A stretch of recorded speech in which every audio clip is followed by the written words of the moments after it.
Do you know how you can do more things or buy more things with your same earning? Stick around and I'll show you how. Welcome to today's video.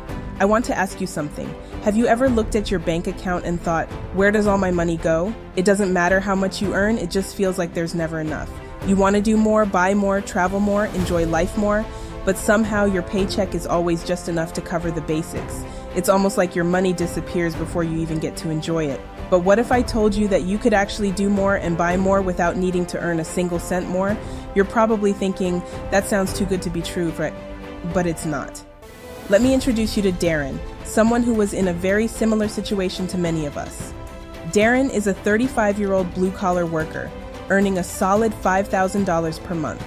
On paper, things seemed great. He had a nice apartment, enjoyed dining out with friends, and could treat himself to things like the latest tech gadgets. But there was one big problem. No matter how much Darren earned, he never seemed to have enough money. Every month, his paycheck just wasn't stretching as far as he needed it to. Darren would pay his rent, utilities, and buy groceries, but then the rest of the month felt like a scramble.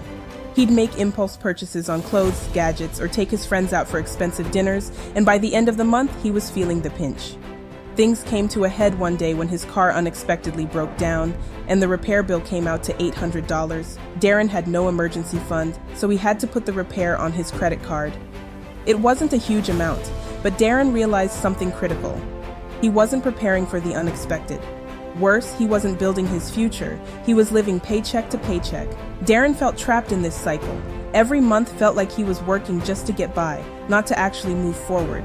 He knew he had to make a change, but wasn't sure where to start. That's when Darren came across the 50-30-20 budgeting rule.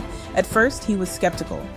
Could a simple budget really change everything? Could he finally get a handle on his finances? He was about to find out. Darren's story took a turn when he decided to apply the 50-30-20 rule. By reassessing his finances and following a structured budget, Darren allocated 50% of his income to his needs, covering fixed and variable necessities. He dedicated 30% to his wants, allowing for leisure and enjoyment without guilt. The remaining 20% went towards savings, investments, and debt payment. Initially, it was challenging, but within a month, Darren started noticing positive changes. His money was stretching further, and he felt less financial stress. With consistent application, he paid off his $2,500 credit card debt within a few months and built an emergency fund. Darren even started investing in his future, contributing to his retirement account and making small stock market investments. Darren's financial transformation was remarkable.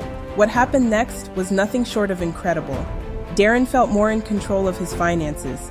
He was no longer living paycheck to paycheck.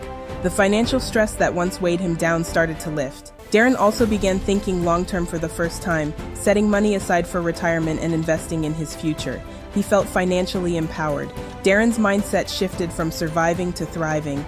Not only was he covering his needs and wants, but he was also building a strong financial foundation for the future. The 50-30-20 rule was the key to unlocking this transformation. Now, what exactly is the 50-30-20 rule, you may ask? Well, here's how it works. The 50-30-20 rule is a budgeting method that suggests allocating your income into three categories. First, take 50% of your income and allocate it towards your needs. These include both fixed and variable expenses, things like rent, utilities, groceries, and essential bills. Next, 30% of your income is set aside for your wants. This is your guilt-free spending for leisure and luxury, whether it's partying, dining out, buying the latest gadgets, or even splurging on that new iPhone 16 you've been eyeing. Want to catch a movie or hang out with friends? No problem, it's all accounted for in this category. Finally, the remaining 20% is for saving, investing, and debt payment. This is where you make your money work for you. Whether it's investing in the stock market, real estate, or building up your emergency fund, treat this 20% like a non-negotiable bill. Consistently invest it, and you'll be setting yourself up for financial growth. Now, let's break down the 50-30-20 rule and see how it can work for you, just like it did for Darren. Let's walk through it together. Using Darren's example of a $5,000 income, here's how you would apply the 50-30-20 rule. 50% for needs. With a $5,000 monthly income, allocate $2,500 toward your essential needs. This category includes things that are critical for your survival in daily life. Let's break this down with a hypothetical budget. Rent, $1,200 for a modest apartment or house. This is your most significant monthly expense and usually the first thing you'll want to prioritize. Utilities, $250 for electricity, water, and heating. Keep in mind that some months may be higher depending on usage, but budgeting around $250 should cover basic utilities. Groceries, $400 for food and essential household supplies. This should cover your weekly shopping and the occasional household items like toiletries. Transportation, $350 for gas, public transportation, or car payments. This ensures you have a way to get to work, appointments, or run errands. Insurance, $300 for health insurance, car insurance, or other essential coverage. This can vary depending on your situation, but it's critical to protect yourself from unexpected costs. These are your non-negotiables, things that you need to survive and maintain your lifestyle. The key is ensuring these are always covered so you can focus on saving and enjoying your wants. 30% for wants. With a $5,000 monthly income, allocate $1,500 for your wants. This category includes things that add enjoyment to your life but aren't essential. The key here is to be intentional and avoid overspending on things that don't add significant value to your happiness. Here's how you might break it down. Dining out, $250 for restaurants, cafes, or takeout. Enjoying meals outside of home is great, but keeping it under $250 allows you to treat yourself without going overboard.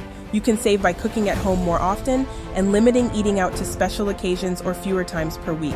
Entertainment, $300 for things like movies, concerts, or outings with friends. This can include subscriptions like Netflix or a few tickets to local events, allowing you to enjoy yourself without overindulging. Shopping, $400 for clothing, gadgets, or other non-essential items. It's easy to get caught up in the latest trends, but sticking to a budget ensures you're only buying things that truly add to your life. Hobbies and fitness, $200 for classes, gym memberships, or other recreational activities.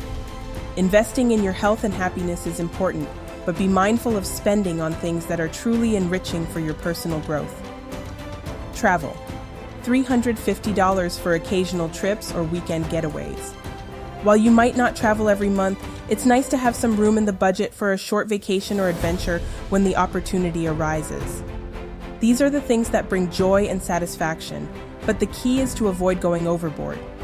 Be strategic and mindful of how you're spending in this category, and always remember that your financial future comes first. 20% for savings and debt repayment. 20% for savings and debt repayment. With a $5,000 monthly income, allocate $1,000 towards securing your financial future. This category is essential for building a solid foundation and ensuring you're prepared for both the unexpected and your long-term goals. Here's how you might break it down. Emergency fund, $300. This is your safety net, meant to cover unexpected expenses such as medical emergencies, car repairs, or sudden job loss. Building an emergency fund is crucial for avoiding debt when life throws you a curveball.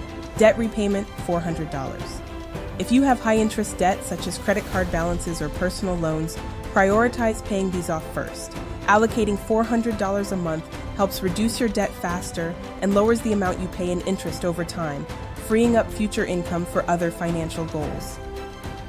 Retirement savings, $100. It may seem like a small amount, but contributing $100 to a retirement account every month adds up over time. Consider using tax-advantaged accounts like an IRA or 401k to ensure that you're investing for the future and taking advantage of compound growth. Saving for investments, $200. Every few months, you might want to set aside money to invest in stocks, real estate, or other opportunities. Allocating $200 toward future investments is a great way to build wealth over time. You can look at putting this aside for a few months, then use the accumulated funds to make larger investments, helping you grow your financial portfolio. This 20% is about creating a safety net, eliminating financial stress from debt, and investing in your long-term wealth. By focusing on these areas, you're building a strong foundation for your financial freedom. Once you start implementing the 50-30-20 rule, you'll notice a shift in how you manage money. It will help you prioritize your spending, reduce financial stress, and build a better future. And before we wrap up, we've got something special for you, a budgeting tool that adapts to any budgeting method you prefer.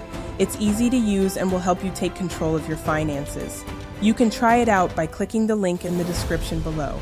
Remember, budgeting isn't about limiting yourself. It's about empowering you to make smarter, more intentional financial decisions. Take charge of your money and watch how it can work for you. Thanks for tuning in, and I'll see you next time.